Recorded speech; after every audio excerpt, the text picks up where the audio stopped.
शिव का स्मरण किया। भगवान शंकर की कथा में कहा गया शिवलिंग कितना बड़ा होना चाहिए, तो शास्त्र कहता है घर में चौबारे में अंगुष्ठ के आकृति से बड़ा हुआ शिवलिंग घर के अंदर नहीं होना चाहिए। वैसे हिंदू धर्म के अंतर्गत इससे बड़ी मूर्ति घर के अंदर नहीं होना चाहिए। छोटी मूर्ति रहती है तो उसका कैसे भी भरण पोषण कर लो, मिश्री का भी भोग लगा दोगे तो चल जाएगा, थोड़ी सी सामग्री भोग लगा दोगे चल जाएगा। पर मूर्ति अगर बड़ी है उसको भरपेट भोजन देना पड़ेगा, भरपेट आनंद देना पड़ेगा, नहीं दोगे तो लग जाएगा। छोटी हो, शिवलिंग जितना छोटा होगा उतना श्रेष्ठ है। पर शिवलिंग की प्रधानता है कि पोला नहीं होना चाहिए। कई कई घरों में शंकर जी का शिवलिंग होता है तो वो ऐसा पीतल का बना होता है, तो नीचे से अंदर से पोला होता है। जो शिवलिंग घर में पोला होता है वो घर में लक्ष्मी को टिकने नहीं देता, पैसा रुकता नहीं घर में, आया और गया पैसा खर्च होता रहता है। पोला शिवलिंग नहीं चाहिए, शिवलिंग भरा हुआ होना चाहिए, ठोस होना चाहिए, छोटा हो भरा। जितना छोटे से छोटा शिवलिंग होता है और जितने छोटे से छोटा रुद्राक्ष होता है उतना सुख देता है। याद रखना, रुद्राक्ष की माला भी पहनो तो बड़ा रुद्राक्ष नहीं होना चाहिए, जितना छोटा होगा उतना सुख प्रदान करना। जितना शिवलिंग छोटा होगा उतना सुख प्रदान करना, उतना ना। जैसे रुद्राक्ष एक मुखी से 14 मुखी तक होते हैं। कितने मुखी?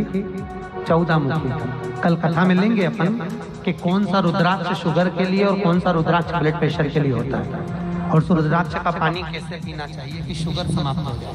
शास्त्रों में शिव पुराण में लिखा है कि एक विधान ऐसा है कि उस रुद्राक्ष का पानी अगर 7 दिन तक पी लिया जाए तो शुगर समाप्त हो जाती है। शुगर रहती नहीं है, फिर आप डॉक्टर को जाके चेक करवाएं। तो वो कथा में लेंगे अपन, कल कथा में आएगा। वो ब्लड प्रेशर के लिए भी आएगा, नेत्रों के लिए भी आएगा। जिसके चश्मे उतारना हो, चश्मा लगा हुआ है, अगर चश्मा उतारना है तो शंकर जी को क्या चढ़ाया जा रहा हो, नैनों में लगाया जाए कि चश्मा उतर जाए।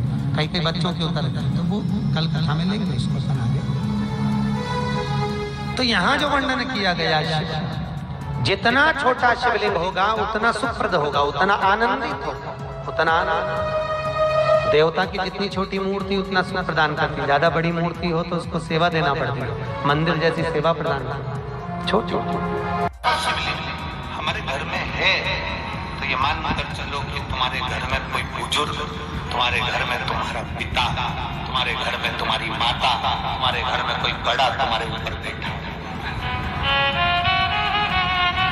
जिस घर में शंकर का शिवलिंग ना हो वहां का जल मत पियो। जिस गांव में शंकर का शिवलिंग ना हो उस गांव का जल ना पियो। जिस नगर में, कॉलोनी में, क्षेत्र में शंकर का शिवलिंग नहीं होता वहां का कभी विकास नहीं होता। शंकर है तो मूल है, और ये अपनाया। इस भारत की भूमि की विकास की यात्रा को आगे बढ़ाने में प्रधानमंत्री जी ने सबसे पहली शुरुआत शंकर से ही करी, काशी से शुरुआत करी। तो आज ये यात्रा आगे बढ़ती चली जाए। हम शंकर जी को जल कहाँ बैठ के चढ़ाते हैं?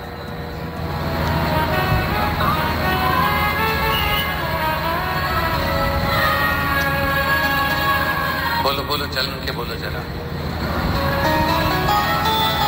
वैसे तो जो शिवलिंग होता है उस शिवलिंग के आसपास कहीं पर भी बैठ जाओ जहां से जल बहता है, बस उस स्थान को छोड़कर। पर विशेष जल चढ़ाने का स्थान कहां से बताया गया?